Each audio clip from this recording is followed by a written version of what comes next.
I found out that someone had been trespassing on my property when I drove past the eastern edge of my land and saw two brand new tool sheds sitting right there in my forest, like they had always belonged. My name is Isaac Zimmerman, and I own 43 acres of mixed hardwood forest just outside Asheville, North Carolina. I inherited the property from my grandfather 5 years ago, and I have spent every weekend since then walking those trails, clearing brush, and maintaining the natural beauty of the place. The land is my sanctuary, my retirement plan, and my legacy all rolled into one. So you can imagine my absolute shock when I saw those two massive prefabricated metal sheds sitting on a cleared patch of my property, about 200 feet from the road. I pulled my truck over immediately and got out to investigate. The sheds were brand new, still had that fresh metal smell, and were each about 12 by 16 feet. They were the expensive kind too, with proper foundations, electrical conduit running to them, and heavy-duty padlocks on the doors. Someone had spent serious money on these structures. I walked around them, completely baffled, trying to figure out what was happening. There were tire tracks everywhere, showing that heavy equipment had been brought in recently. Trees had been cleared, the ground had been leveled, and gravel had been laid down to create a small pad for each shed. My first thought was that I had somehow gotten confused about my property lines. I pulled out my phone and checked the survey maps I kept in my cloud storage. No confusion. These sheds were definitely on my land, about 50 feet inside my western boundary line. I felt my blood pressure rising as I realized what had probably happened. The Meadowbrook, HOA. The Meadowbrook subdivision had been built about 8 years ago on what used to be farmland adjacent to my forest property. It was one of those cookie-cutter developments with identical houses, perfectly manicured lawns, and a homeowners association that seemed to have nothing better to do than make everyone's life miserable. I had heard stories from friends who lived in similar communities, but I had never had any direct dealings with them because my property was not part of their HOA. My land had been in my family for 3 generations, long before any developer came along and put up those houses. But about 6 months ago, I started getting letters from the HOA. The first few were polite, asking if I would consider selling a portion of my land to the HOA for community use. I ignored them because I had no interest in selling. Then the letters became more insistent, with the HOA president, a woman named Patricia Henderson, claiming that the community needed additional storage space for maintenance equipment, and that my unused forest land would be perfect for their needs. I wrote back a firm but polite letter explaining that my property was not for sale and not available for their use. I thought that would be the end of it. Apparently, I was wrong. I took photos of everything with my phone, making sure to document the sheds, the cleared land, the electrical work, and the property boundary markers that were clearly visible nearby. Then, I called the sheriff's office. A deputy arrived about 40 minutes later, a young guy named Morrison who looked like he had just graduated from the academy. "So someone built these on your property without permission?" he asked, walking around the sheds with me. "That's right. I own 43 acres here, and this is definitely within my boundaries. I have survey maps and the deed in my truck if you need to see them." Morrison took his own photos and wrote up a report. "This is pretty clearly trespassing and possibly criminal trespass with construction. Do you know who did it? I have a strong suspicion it is the Meadowbrook HOA. They have been trying to get me to give them access to my land for months. I have the letters as evidence." The deputy nodded and said he would follow up with the HOA. He gave me a case number and told me to contact a lawyer because this would probably turn into a civil matter as well. I thanked him and watched him drive away. Then I stood there staring at those sheds for a long time, trying to figure out my next move. That evening, I called my lawyer, a guy named Robert Chen who had helped me with the property transfer when I inherited the land. I explained the situation and emailed him all the photos and documentation. "This is incredibly brazen," Robert said on the phone. "They cannot just build on your property because they want to. That is blatant trespassing and possibly fraud if they try to claim any legal right to the land." "What should I do?" "Document everything. Do not touch the sheds or do anything that could be construed as destruction of property. I will send them a cease and desist letter immediately and demand they remove the structures within 7 days. If they do not comply, we will file for an injunction and sue for damages and removal costs." I agreed to his plan and tried to get some sleep that night, but I kept thinking about those sheds sitting on my property. Who did these people think they were? The next morning, I got my answer. At 7 in the morning, my phone rang. It was an unknown local number, which I normally would not answer, but given the situation, I picked up. "Is this Isaac Zimmerman?" a sharp female voice asked. "Yes, who is this?" "This is Patricia Henderson, president of the Meadowbrook HOA. I understand you called the police about our storage sheds yesterday." I sat up straight in bed, instantly alert. "Your storage sheds? Those are on my property, Mrs. Henderson. You had no right to build them there." "Mr. Zimmerman, I think there has been a misunderstanding. We did extensive research on the property lines, and our survey showed that land as being part of the common area easement that runs along the development. Your survey is wrong. I have the deed and survey maps going back 30 years. That is my land, and you need to remove those structures immediately." Her voice turned icy. "I think you are mistaken, Mr. Zimmerman. We have invested over $15,000 in those storage facilities for the benefit of our community.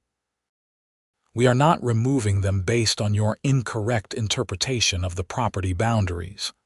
"Then you are going to be hearing from my lawyer. You are trespassing, and what you did is illegal. We will see about that. Good day." She hung up before I could respond.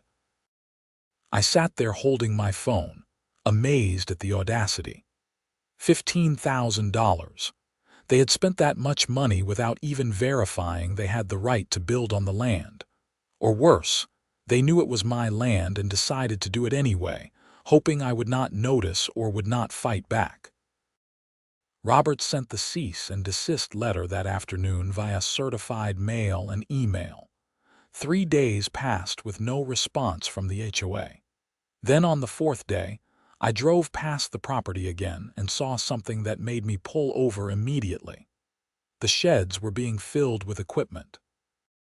There were 3 people there, all wearing Meadowbrook HOA polo shirts, loading lawn mowers, weed whackers, blowers, hand tools, bags of fertilizer, and various other landscaping equipment into the sheds. They had cut the padlocks and replaced them with their own locks. One of the sheds was already nearly full of equipment, and they were working on filling the second one. I sat in my truck watching them for a few minutes, trying to control my anger. They had not responded to the cease and desist letter. They had not apologized or acknowledged any wrongdoing. Instead, they were doubling down and actively using the illegal structures they had built on my property. The sheer arrogance of it was breathtaking. I took more photos and videos, making sure to capture the HOA employees loading the equipment and the HOA logo on their shirts. Then I called Robert. "They are filling the sheds with their equipment right now," I told him. "They are acting like they own the place." Robert was quiet for a moment. "Okay, keep documenting but do not confront them directly. This actually works in our favor. The more they invest in the illegal structures, the stronger our case becomes. I will file for an emergency injunction tomorrow morning." What if they finish filling both sheds and then claim they cannot remove them because it would be too disruptive? That is not a legal defense.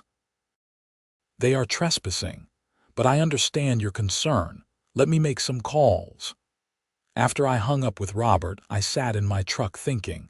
The HOA was clearly not going to back down easily. Patricia Henderson seemed like the type of person who was used to getting her way and could not imagine being told no. I had dealt with people like her before in my career as a project manager for a construction company. They were bullies who relied on intimidation and persistence to wear down their opposition. But I was not going to be worn down. This was my property, my land, my family's legacy. And I was not about to let some jumped-up HOA president steal it from me just because she thought she had the right to do whatever she wanted. That is when the idea hit me. It was probably petty, maybe even a little vindictive, but it was also perfectly legal and would send exactly the message I wanted to send. If they wanted to fill those sheds with their expensive equipment, I would let them. I would let them load every single piece of equipment they wanted into those sheds. And then, once they were completely full and the HOA had moved all their valuable property onto my land, I would change the locks and keep everything inside as compensation for their trespassing and illegal use of my property. I called Robert back and explained my idea. He was quiet for a long moment. "That is an interesting approach," he finally said. "Technically, you would have a legal claim to anything left on your property, especially after we have given them notice to vacate. It is similar to how landlords can claim abandoned property after proper notice. But we would need to be very careful about how we do this to make sure we are on solid legal ground. So it could work. It could. But let me research the specific laws in North Carolina about abandoned property and illegal structures. Give me 24 hours. In the meantime, keep documenting everything but do not touch those sheds yet." I agreed and spent the rest of the day watching the HOA employees finish loading the first shed and continue filling the second one. By late afternoon, both sheds were stuffed full of equipment. I estimated there was easily $30,000 worth of commercial lawn equipment, tools, and supplies in those two sheds. The HOA had essentially created their own mini equipment depot on my property. Perfect. The next day, Robert called me back with good news. "Okay, I have researched the law, and here is what we can do. In North Carolina, property left on someone's land after proper notice to remove it can be claimed by the landowner. We have already sent them a cease and desist letter giving them 7 days to remove the structures. That letter also mentioned that any property left on your land after that period would be considered abandoned and subject to your claim. The 7 days is up tomorrow. So I can change the locks tomorrow. Yes, but we need to document everything meticulously. Take a complete video inventory of everything in the sheds before you change the locks. Make sure the video is time and date stamped. Then change the locks and put up no trespassing signs. I will send them another letter informing them that the property inside the sheds is now legally yours as compensation for their trespassing, and that the structures will be removed at their expense. What if they try to break in or forcibly take their equipment back? Then they would be committing theft of your property and breaking and entering. We would call the police immediately, but make sure you have that video inventory so we can prove exactly what was in there. I spent the rest of that day preparing. I bought heavy-duty padlocks, chains, and several large no trespassing signs. I also bought a high-quality video camera to do the inventory. I wanted everything to be crystal clear and legally bulletproof. The next morning, which was exactly 7 days after Robert sent the cease and desist letter, I drove to the sheds at dawn. I wanted to do this before the HOA employees showed up for their workday. The sheds were quiet and undisturbed, sitting there in the early morning mist that rolled through the forest. I used bolt cutters to remove the HOA's locks, then carefully opened each shed. The amount of equipment inside was staggering. There were 4 commercial-grade zero-turn lawn mowers, each worth at least $8,000. There were a dozen high-end weed whackers, multiple backpack blowers, chainsaw, hedge trimmers, edgers, and enough hand tools to stock a hardware store. One entire corner was filled with bags of premium fertilizer, weed killer, and other chemicals. There were also boxes of spare parts, maintenance supplies, and even a couple of generator units. I spent over an hour doing a complete video inventory of both sheds, narrating what I was seeing and making sure to get clear shots of every item. I estimated the total value of everything in the sheds at somewhere between $50,000 and $60,000. The HOA had moved a massive amount of valuable equipment onto my property. After finishing the video inventory, I closed the sheds, installed my own heavy-duty padlocks, and wrapped chains around the doors for extra security. Then I put up 4 large no trespassing signs around the sheds, making it absolutely clear that this was private property, and anyone entering without permission would be prosecuted. I sent the video inventory to Robert, and he immediately sent a certified letter to the HOA informing them that the equipment in the sheds was now legally considered abandoned property and was being claimed as compensation for their trespassing, illegal construction, and use of private land. The letter also demanded that they remove the shed structures within 30 days or face additional legal action and daily fines. Then I went home and waited for the explosion I knew was coming. It took less than 3 hours. At 10:30 in the morning, my phone started ringing nonstop. The first call was from Patricia Henderson, and I let it go to voicemail. Her message was a screaming tirade about how I had stolen HOA property, and she was calling the police. The second call was from someone who identified himself as the HOA's lawyer, demanding I return the equipment immediately. I did not answer that one either. The third, fourth, and fifth calls were from various HOA board members, all making threats and demands. I finally answered the 6th call, which was from a different number. It was Patricia Henderson again. "Mr. Zimmerman, you need to unlock those sheds right now and return our equipment," she said, her voice shaking with rage. "Mrs. Henderson, that equipment was abandoned on my property after you were given proper legal notice to remove it.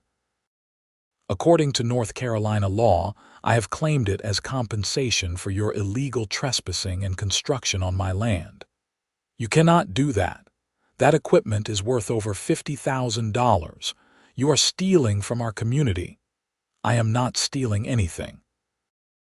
You built illegal structures on my property, ignored my lawyer's cease and desist letter, and then filled those structures with your equipment. All of that happened after you were explicitly told to vacate my land. This is the consequence of your actions. I am calling the police right now. You are going to be arrested for theft. Please do call the police. I will be happy to show them the deed to my property, the survey maps, the documentation of your trespassing, and the certified letters from my attorney giving you notice to vacate. I am sure they will be very interested in how you built structures on someone else's property without permission." She sputtered for a moment, then hung up.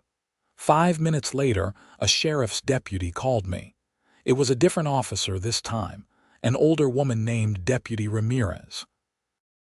"Mr. Zimmerman, I have had a complaint from Patricia Henderson that you have locked up HOA equipment and are refusing to return it. Can you explain the situation?" I calmly explained everything, including the timeline of events, the cease and desist letter, and the legal basis for claiming abandoned property. I offered to send her all the documentation and the video inventory. "So this equipment is on your property, and they put it there after you told them to leave?" Deputy Ramirez asked. "That is correct. They built 2 large sheds on my property without permission. I gave them legal notice to remove everything.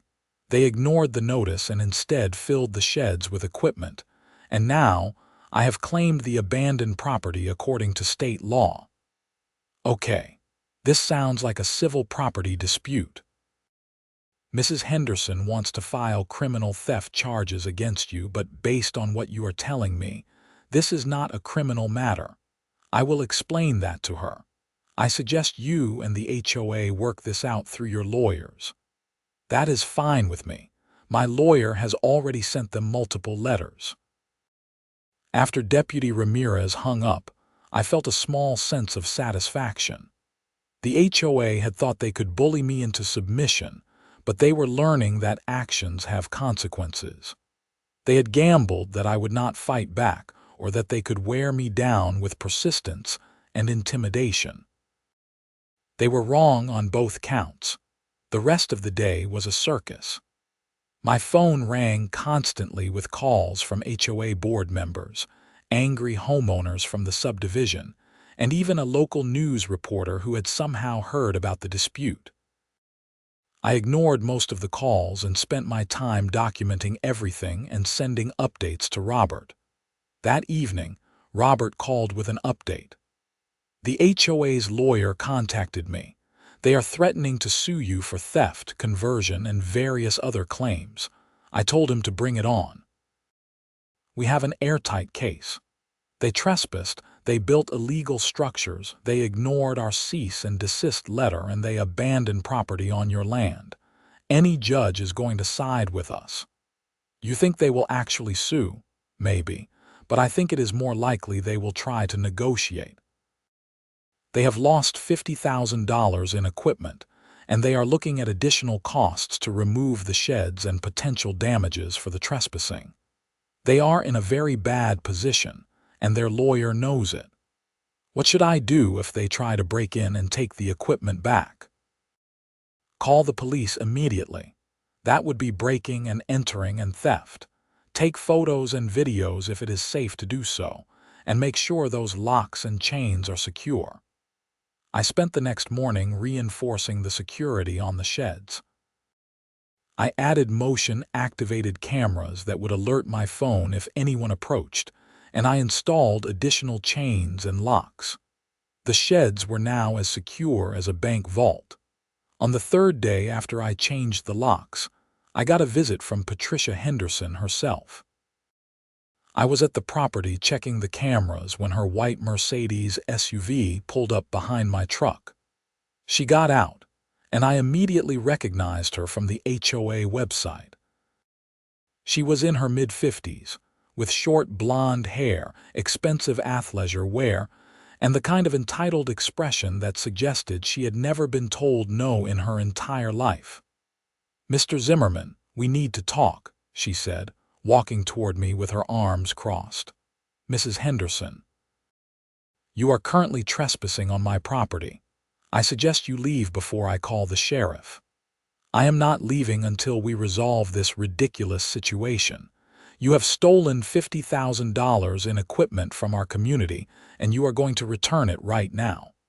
"I have not stolen anything. You built structures on my land without permission, ignored my legal notice to vacate, and abandoned your equipment here. I claimed it according to state law. If you want to dispute that, take it up with a judge." Her face turned red. "Do you have any idea how many families rely on that equipment? We have a community to maintain. Lawns need to be mowed, landscaping needs to be done. You are hurting innocent homeowners. You should have thought about that before you trespassed on my property and built illegal structures. None of this would have happened if you had simply respected my property rights and stayed off my land. This is absurd. We had a survey done. Our surveyor said this land was part of the easement. then your surveyor was wrong or you are lying. I have survey maps going back 30 years that clearly show this is my property. You did not even bother to verify the information before you spent $15,000 building sheds and another $50,000 filling them with equipment. That is not my problem. She took a step toward me, her finger pointed at my chest. You listen to me, you arrogant piece of work. I have been running this HOA for 6 years, and I have dealt with people like you before. People who think they are above the community, who think they do not have to cooperate or contribute. You are going to regret this. I stood my ground, not intimidating in the slightest. Is that a threat, Mrs. Henderson? Because I am recording this conversation on my phone, and I am sure the police would be interested in hearing you threaten me while trespassing on my property. She glared at me for a long moment, then turned and stormed back to her Mercedes. She peeled out, sending gravel flying, and disappeared down the road. I immediately called Robert and told him about the confrontation. He said he would add it to our documentation, and suggested I file for a restraining order if she showed up again, and made threats. Over the next week, the situation escalated in bizarre ways. Someone started posting about the dispute on local social media groups, and I became a minor villain in some circles and a hero in others. People who hated HOAs thought I was standing up for property rights and fighting back against overreach. People who lived in Meadowbrook or supported the HOA thought I was a selfish neighbor who was hurting the community over a petty property line dispute. I ignored all of it and focused on the legal case. Robert filed a lawsuit against the HOA for trespassing, illegal construction, property damage, and costs. We demanded that they remove the sheds at their expense, pay for restoration of the land, and compensate me for my time and legal fees. The lawsuit laid out the entire timeline of events, included all the documentation and photos, and made it absolutely clear that the HOA had been in the wrong from the beginning. The HOA's response was to file a countersuit claiming that I had stolen their equipment and demanding its immediate return plus damages.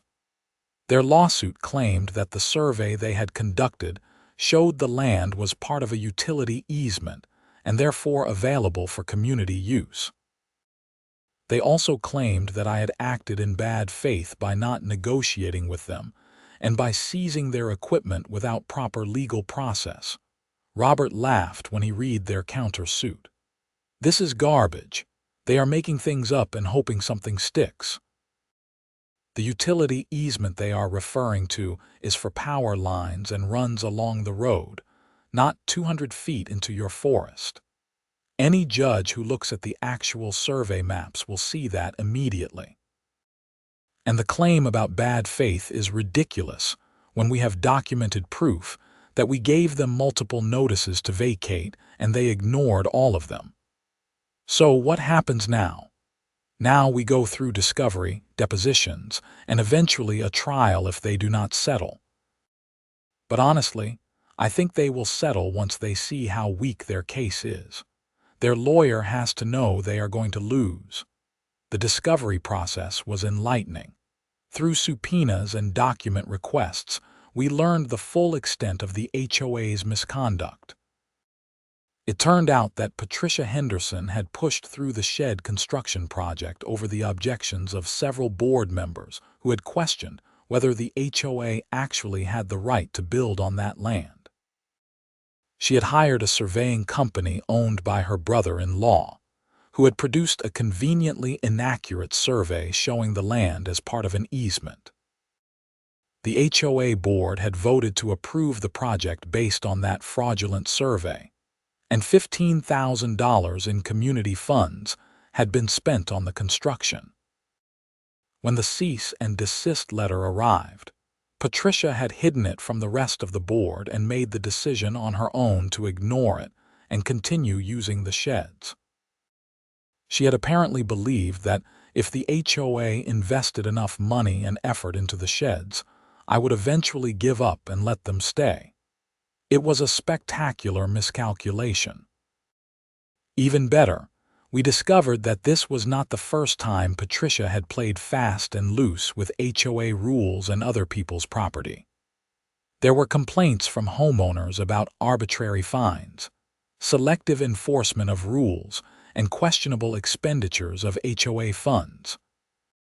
The shed debacle was just the latest and most egregious example of her overreach.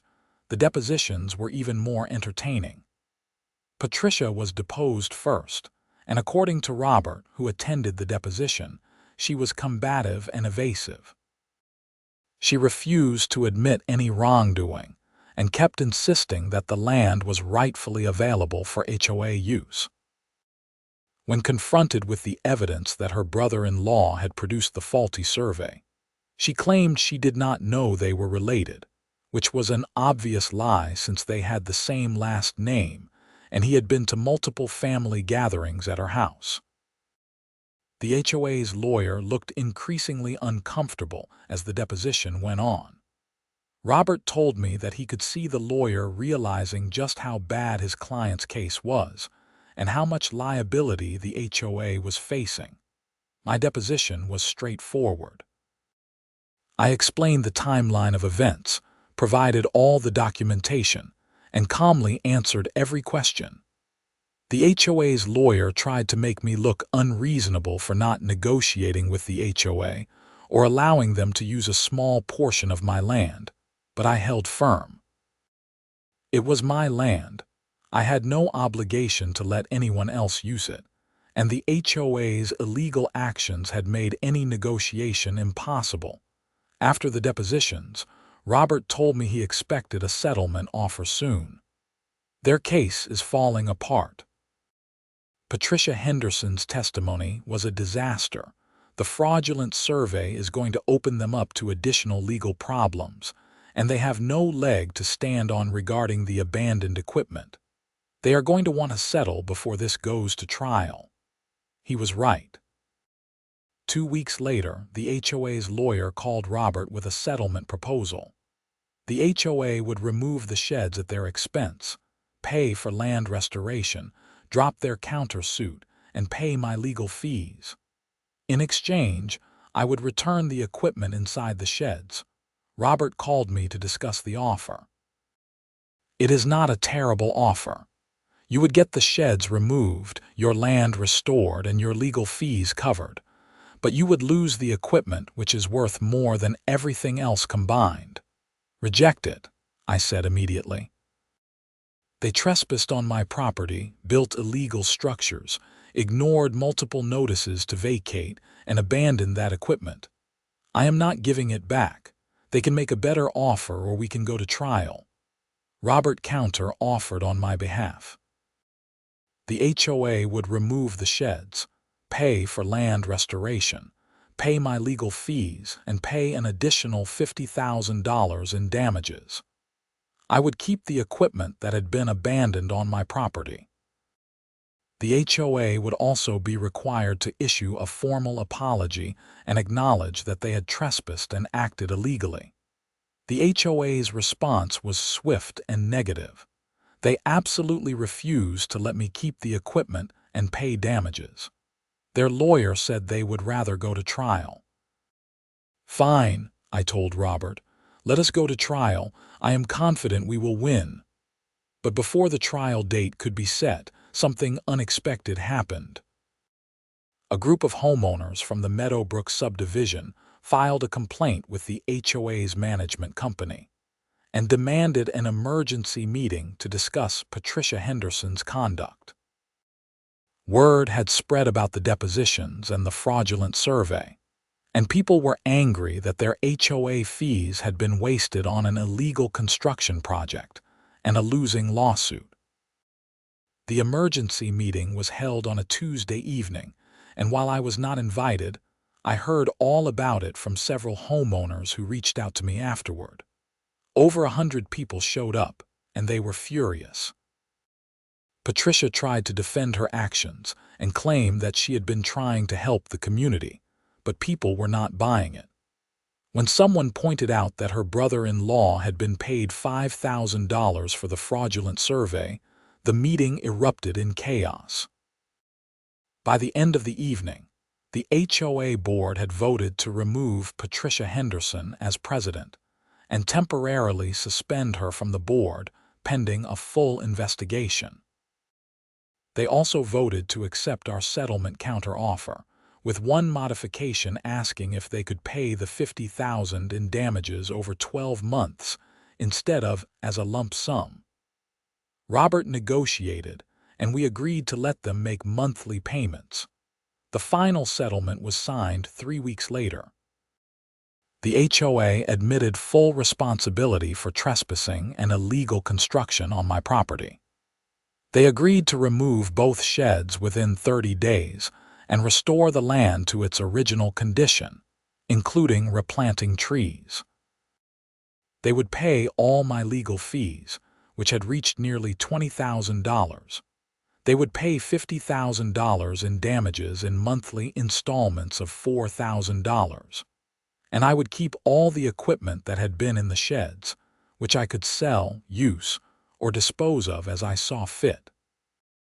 The HOA also issued a formal written apology that was sent to my lawyer and posted in their monthly newsletter. It acknowledged that they had violated my property rights and acted without proper legal authority. But the story did not end there. Once Patricia Henderson was removed from the HOA board, several homeowners who had been watching the situation closely decided to dig deeper into her conduct as HOA president. What they found was shocking. It turned out that Patricia had been misusing HOA funds for years. She had been paying her family members for various services at inflated rates, approving expenditures without proper board votes, and using HOA credit cards for personal purchases. The total amount of misappropriated funds was estimated at over $80,000. The HOA hired a forensic accountant to review all the financial records from Patricia's tenure as president. The accountant found evidence of systematic fraud, including fake invoices, unauthorized purchases, and payments to shell companies that Patricia controlled. It was not just mismanagement or poor judgment. It was deliberate theft. The HOA board met with their lawyer and decided they had no choice but to report the matter to the police. In North Carolina, embezzlement of more than $10,000 is a felony, and Patricia had crossed that line many times over. I found out about the criminal investigation when a detective from the Asheville Police Department called me to ask about my lawsuit and the shed situation. Detective Morrison, no relation to the deputy who had initially taken my report, wanted to understand the full timeline of Patricia's conduct and see if the shed project was part of her pattern of misusing HOA funds. The fraudulent survey was done by her brother-in-law, and he was paid $5,000 from HOA funds, I explained. The $15,000 for the shed construction was also from HOA funds, and she ignored legal notices from my attorney, which put the HOA at risk of a major lawsuit. All of that benefited her personally because she wanted access to my land and did not care what it cost the HOA. Detective Morrison took extensive notes and asked for copies of all my documentation. I was happy to provide everything. Patricia Henderson had tried to bully me and steal my land. Now she was going to face the consequences. The criminal case moved slowly, as these things do, but about 4 months after the settlement was finalized, Patricia Henderson was arrested and charged with multiple counts of felony embezzlement, fraud, and obtaining property by false pretenses. Her brother-in-law was also charged as an accomplice for producing the fraudulent survey. The local news covered the arrest, and it became a minor scandal in the Asheville area. Patricia had been a prominent figure in the community, serving on various charity boards and presenting herself as a civic leader. The revelation that she had been stealing from her own neighbors was devastating to her reputation. Meanwhile, I had the sheds removed as agreed in the settlement. The HOA hired a company to carefully dismantle them and haul them away. Another company came in to restore the land, filling in the gravel pads, replanting native trees and shrubs, and returning my forest to its natural state. I supervised the work to make sure it was done properly, and I was satisfied with the results. The equipment I had claimed was another matter. I had no use for 4 commercial lawn mowers and all the other landscaping equipment, so I decided to sell most of it. I contacted several landscaping companies in the area and got quotes. I ended up selling everything for $42,000, which was a bit less than retail value but still a significant amount. I kept a few hand tools and one of the backpack blowers for my own use around the property. With the settlement payments and the equipment sale, I ended up coming out ahead financially, which was nice but not really the point. The point was that I had stood up for my property rights and refused to be bullied. The point was that Patricia Henderson and the HOA had learned that they could not just take what they wanted from people without consequences. The HOA itself went through major changes after the scandal. They elected a completely new board, hired a new management company, and implemented strict financial controls to prevent future fraud. Several homeowners told me that the neighborhood was actually better off now, because people were paying more attention to how their money was being spent and holding their leaders accountable. Patricia Henderson's criminal case went to trial about a year after her arrest. I was called as a witness to testify about the shed incident and the fraudulent survey. I spent about 2 hours on the stand, walking the jury through the timeline of events and explaining how Patricia had used HOA funds to build illegal structures on my property and then tried to cover it up. The prosecution had overwhelming evidence, including financial records, emails, invoices, and testimony from multiple homeowners and vendors.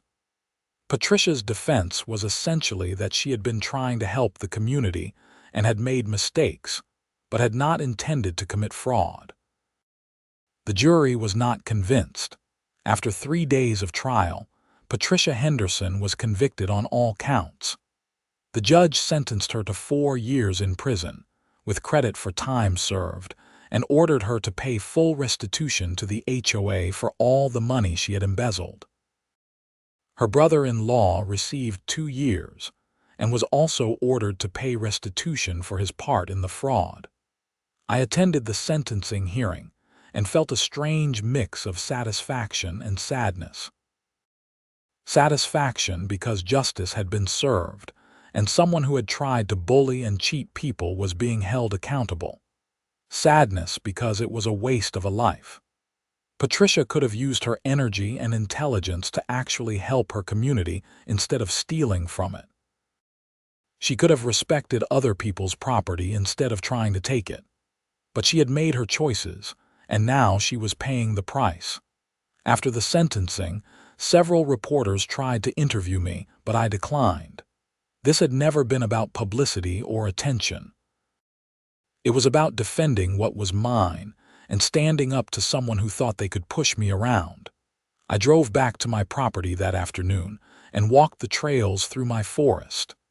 The area where the sheds had been was healing nicely. The new trees were taking root, and the native plants were filling in the disturbed areas. In another year or two, you would never know anything had been built there. I stood in that spot for a long time, thinking about everything that had happened. It had been an exhausting year and a half of conflict, legal battles, depositions, and stress. But it had been worth it. I had protected my land and my rights. I had refused to be intimidated or worn down. and I had sent a message that would hopefully prevent the next Patricia Henderson from trying something similar. The settlement money and equipment sales had covered my legal fees, and then some. I used part of the profit to install a proper fence along the boundary between my property and the Meadowbrook subdivision, with clear no trespassing signs and property markers. I also used some of the money to create a small trust fund that would pay for property taxes and maintenance in perpetuity, ensuring that the land would stay in my family for generations.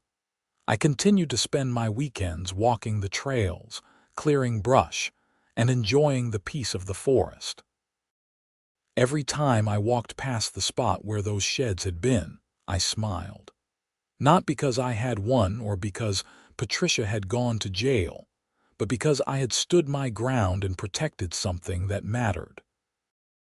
The new HOA board actually reached out to me a few months after the trial and apologized again for what had happened. They invited me to a community barbecue as a gesture of goodwill. I thought about declining, but then I realized that most of the people in that subdivision had been victims of Patricia Henderson's fraud just like I had been. They were not my enemies. I went to the barbecue and met some of my neighbors from the subdivision. They were good people, hard-working families who just wanted to live in a nice community and get along with everyone. We talked about the whole mess, and they thanked me for standing up to Patricia and exposing her fraud. Several people told me that they had suspected something was wrong but had not known what to do about it until everything came to light. One older gentleman, a retired engineer named Frank, pulled me aside and said something I will never forget. "You did the right thing, Isaac. A lot of people would have just rolled over and let her get away with it because fighting back is hard and expensive and stressful. But you fought back, and because you did, the rest of us found out what she was really doing. You saved us from years more of her theft and corruption. Thank you." That conversation made the whole ordeal feel even more worthwhile. I had not just protected my own property. I had inadvertently helped an entire community free itself from a corrupt leader. As time passed, life returned to normal. The monthly settlement checks arrived like clockwork, and I deposited them into my property maintenance fund. The fence along the boundary looked good and clearly marked where my land ended and the subdivision began. The trees and plants in the restored area grew stronger. I even started a friendship with Frank, the retired engineer from the barbecue. He loved hiking and nature, and I sometimes invited him to walk the trails on my property. We would spend hours exploring the forest, identifying birds and plants, and talking about everything from engineering to philosophy. It was nice to have a friend who appreciated the land as much as I did. One afternoon, about 2 years after the whole ordeal began, Frank and I were walking near the boundary fence when he asked me a question that I had been thinking about a lot lately. "Do you ever regret how things went down? I mean, you could have negotiated with the HOA at the beginning, maybe leased them a small piece of land for a reasonable fee. You would have avoided all the stress and conflict." I thought about it for a moment before answering. No, I do not regret it. Patricia Henderson was never interested in a fair negotiation. She wanted to take what she wanted without asking or paying for it, and she was stealing from the HOA the whole time. If I had given in, it would have enabled her behavior and taught her that bullying works. Sometimes you have to stand your ground, even when it is hard, especially when it is hard. Frank nodded slowly. "I think you are right, and if you had not fought back, we might never have found out about all the money she was stealing. So in a weird way, your stubbornness saved us a lot more than just some property rights." We continued walking, and I felt a deep sense of peace. My grandfather had left me this land because he knew I would take care of it and protect it. I had honored that trust.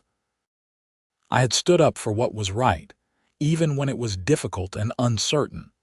The forest around us was quiet except for the sound of birds and the wind through the trees. This was my sanctuary, my legacy, and my responsibility. No one would take it from me. Not Patricia Henderson, not the HOA, not anyone. Looking back on everything that happened, I learned some important lessons. I learned that property rights matter and that you should never assume people will respect them just because they are supposed to. I learned that documentation is everything when it comes to legal disputes. I learned that bullies will keep pushing until someone pushes back. And I learned that standing up for yourself can have ripple effects that help other people in ways you never expected. The story of the HOA sheds became something of a legend in Asheville. People would occasionally recognize me from the news coverage and want to hear the story firsthand. I always told it the same way, focusing on the facts and the legal process, rather than making myself out to be a hero. I was just a guy who owned some land and refused to let someone steal it. Anyone would have done the same thing. But deep down, I knew that was not true. A lot of people would have given up when faced with an angry HOA president, threatening letters, and the prospect of expensive legal battles. A lot of people would have taken the first settlement offer and counted themselves lucky to get anything. A lot of people would have been intimidated by Patricia Henderson's bluster and confidence. I was not one of those people, and that made all the difference. The equipment I kept, the one backpack blower, came in handy during the fall when leaves covered the trails. Every time I used it, I thought about those sheds sitting on my property, filled with tens of thousands of dollars in equipment that the HOA had so carelessly abandoned. I thought about the moment I changed those locks and claimed everything inside. It was probably the most satisfying moment of the entire ordeal. Patricia Henderson was released from prison after serving 2.5 years of her 4-year sentence. I heard through the grapevine that she had moved to another state to live with relatives and try to rebuild her life. I had no ill will toward her at that point. She had been punished, she had lost everything, and she would carry the conviction and the shame for the rest of her life. That was enough for me. The Meadowbrook HOA continued to operate smoothly under new leadership. They learned to respect property boundaries, follow proper legal procedures, and manage their finances responsibly. The annual HOA meetings went from contentious battles to boring procedural affairs, which was exactly what they should be. As for me, I continued to enjoy my 43 acres of forest. I never did sell any of it or lease any of it to anyone. It remained exactly what my grandfather intended it to be, a piece of unspoiled nature preserved for future generations. When I eventually have kids of my own, I will pass the land down to them with the same instructions my grandfather gave me. Take care of it, protect it. Do not let anyone take it from you. And I will tell them the story of the HOA that tried to build sheds on our property, thinking they could just take what they wanted. I will tell them how I let them fill those sheds with equipment and then changed the locks, turning their theft into their loss. I will tell them about standing up to bullies and protecting what is yours, even when it is hard and even when everyone tells you to just give in. Because some things are worth fighting for. Some things cannot be compromised or negotiated away. Property rights, personal integrity, and the willingness to stand up for what is right, those are the things that matter. Those are the things worth defending, no matter the cost. The forest around me stood as proof of that principle. My grandfather had protected this land for 50 years. I had protected it against Patricia Henderson and the HOA. And someday, my children or grandchildren would protect it against whatever threat came next. That was the legacy. That was what mattered. I walked back to my truck as the sun began to set, casting golden light through the trees. The spot where the sheds had been was now invisible, reclaimed by nature. But I would always know it was there. I would always remember the day I found those structures sitting on my property, and the decision I made to stand my ground no matter what. It was the right decision. It would always be the right decision, and I would never regret it.